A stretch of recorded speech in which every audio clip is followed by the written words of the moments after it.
nerds, Gleemax here, and today on Unconventional Commanders, Slivers. Slivers are a tribe of creatures with the unique trait of sharing an ability across all of your other slivers, creating a huge snowballing effect. These danger noodles first appeared in Tempest block and were most recently seen as of the making of this video in Modern Horizons. Typically, sliver commanders are 5 colors, with Sliver Queen, Legion, Overlord, Hive Lord, and the first sliver being the commanders. But what if we want something different? Today I present to you my 5 unconventional sliver commanders. Remember to like the video if you liked it, and subscribe for future videos. Let's begin. We're going to start out the list with something simple. Gahiji, the Honored One. Gahiji is a 4/4 for 2 red, green, white legendary creature beast with whenever a creature attacks one of your opponents or a planeswalker an opponent controls, that creature gets +2/+0 until end of turn. Gahiji is perfect for a group slug style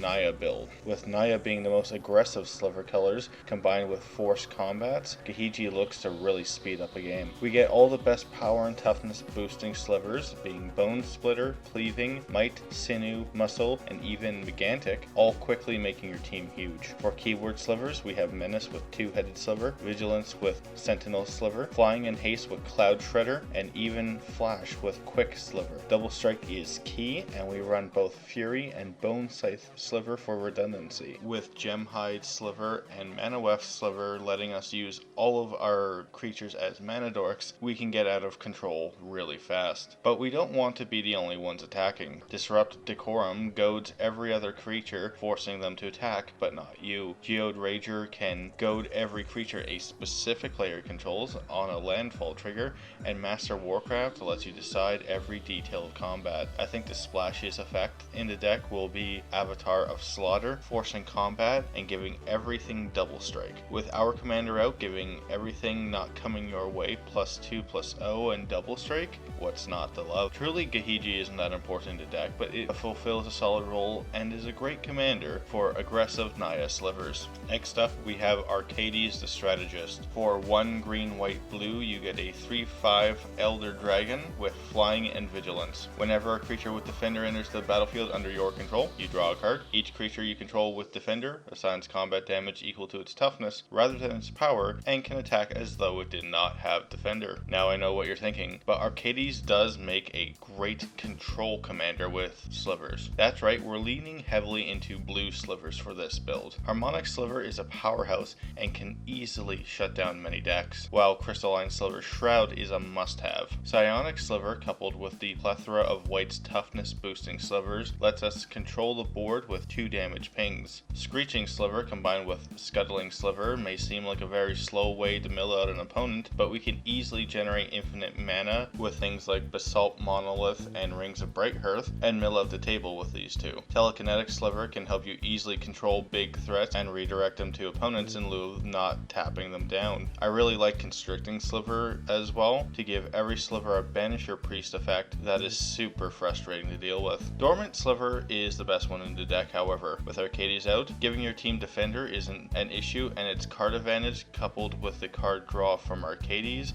is simply amazing. Often you'll tutor this sliver out specifically with things like Worldly Tutor. Combine this with a robust bank control list of counter magic, protection, and board wipes, and Arcades slivers are a force to be reckoned with. In the middle of the list, we have Nethroi, Apex of Death. For 2 white, black, green, we get a 5/5 Cat Nightmare Beast with Death Touch and Lifelink, and whenever this creature mutates, return any number of target creature cards with total power 10 or less from your graveyard to the battlefield. The mutate cost is 4 black, black, and either green or white. Okay, so a lot is going on here. The idea is simple. Most slivers have a power of 1 or 2. This is because they'll naturally buff themselves with Muscle, Predatory, and Sinew slivers, but if we can build the deck around an Aristocrats package of Blood Artist, Bastion of Remembrance, Falconwrath Noble, and the Zulaport Cutthroat, we can utilize the amazing self-sacrificing slivers. Darkheart Sliver lets us sack at instant speed for some life gain. Mindlash Sliver lets us attack everyone's hands, letting you fill up your yard for Nethroi plays. And Necrotic Sliver lets us take out any permanent we want at instant speed. The best one is Basil Sliver, which lets you easily gain mana for sacrificing your board, triggering all your Blood Artist effects and Grave Pact effects, just to bring it all back with Nethroi. Aristocrat This is a fun and exciting way to take a sliver build and really changes up the play pattern of a typical sliver deck, which is turn everything sideways. Having a more combat focused finish with the option to produce a lot of mana for Dead to the Deathless or Sanguinate effects is really great.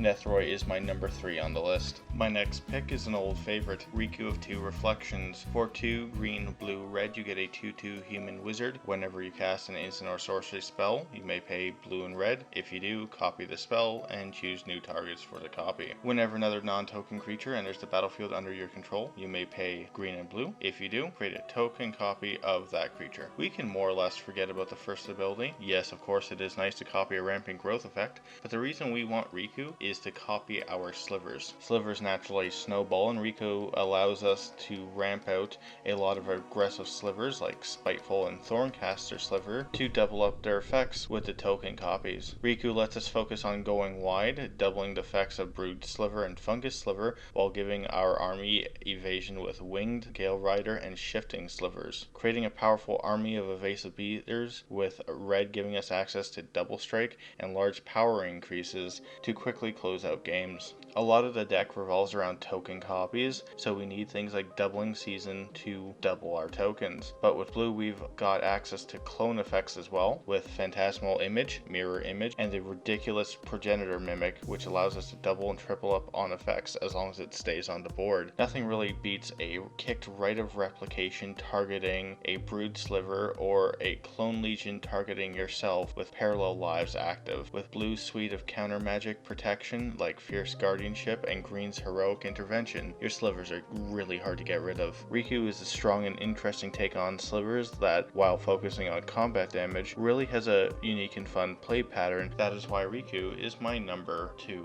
And at number 1, we have Alesha, who smiles at death. For 2 and a red, you get a 3/2 human warrior with first strike, and whenever Alesha attacks, you may pay white, white, white, black, or black, black. If you do, return target creature card with power 2 or less from your graveyard to the battlefield, tapped and attacking. This is Mardu slivers with an aristocrat's sub-theme. This color combo gives us amazing slivers with abilities that let them sack themselves, so when Alesha brings them back, we can immediately utilize their effects. Necrotic Sliver lets you sack a sliver for a Vindicate-like effect. Cautery Sliver lets you sacrifice slivers to ping or prevent damage. You can even get targeted random discard with Mind Whip Sliver. The best, of course, is Basil Sliver, which with the ability to sacrifice your board of slivers to gain a huge amount of mana and win the game with Torment of Hailfire. That's nothing to say about the aggressive sliver package as well, with Fury and Bone Size slivers giving double strike, cleaving, and Bone Splitter slivers